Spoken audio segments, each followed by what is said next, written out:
ইতিহাস কেবল কিছু তারিখ আর যুদ্ধের সমষ্টি নয়, বরং এটি ভবিষ্যৎ গড়ার এক অফুরন্ত প্রেরণা। ছাত্র সংবাদে মে ২০২৬ সংখ্যায় নুরুল ইসলামের লেখা একটি চমৎকার প্রবন্ধ, বালাকোটের চেতনা, অতীতের শিক্ষা, আগামীর প্রেরণা।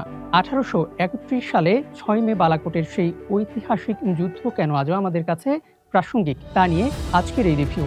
প্রবন্ধটি শুরুতেই লেখক বালাকোটের ঐতিহাসিক পটভূমি তুলে ধরেছেন।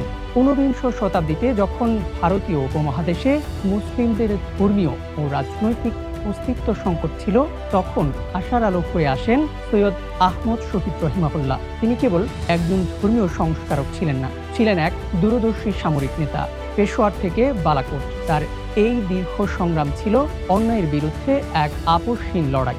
লেখক এখানে সুন্দরভাবে দেখিয়েছেন যে কিভাবে তিনি বিভিন্ন প্রান্তের মুসলমানদের একই পতাকা তলে ঐক্যবদ্ধ করেছিলেন।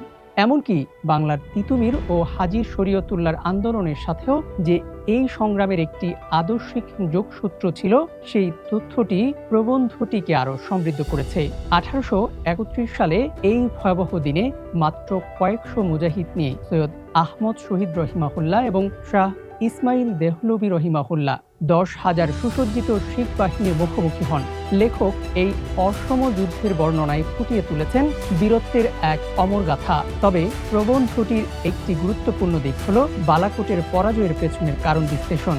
লেখক সরাসরি আঙুল তুলেছেন স্থানীয় কিছু মানুষের বিশ্বাসঘাতকতা এবং মুসলিমদের অনৈক্যের দিকে। এটি আমাদের মনে করিয়ে দেয় যে বড় কোনো আদর্শ যখন হোঁচট খায়, তার পেছনে অভ্যন্তরীণ কোন্দল কতটা দায়ী থাকে। লেখক বর্তমান বিশ্বের প্রেক্ষাপট, বিশেষ করে ফিলিস্তিন, কাশ্মীর ও উইঘুরের মুসলমানদের পরিস্থিতির সাথে বালাকোটের লড়াইকে মিলিয়ে দেখেছেন। প্রবন্ধের মূল দাবি হল বালাকোটের চেতনা মানে কেবল আবেগ নয়, বরং ঈমান, আত্মত্যাগ আর সুসংগঠিত নেতৃত্বের সমন্বয়। আজকের তরুণ প্রজন্মের জন্য লেখক নৈতিক, আধ্যাত্মিক শক্তি এবং জাতীয় ঐক্যের উপর জোর দিয়েছেন।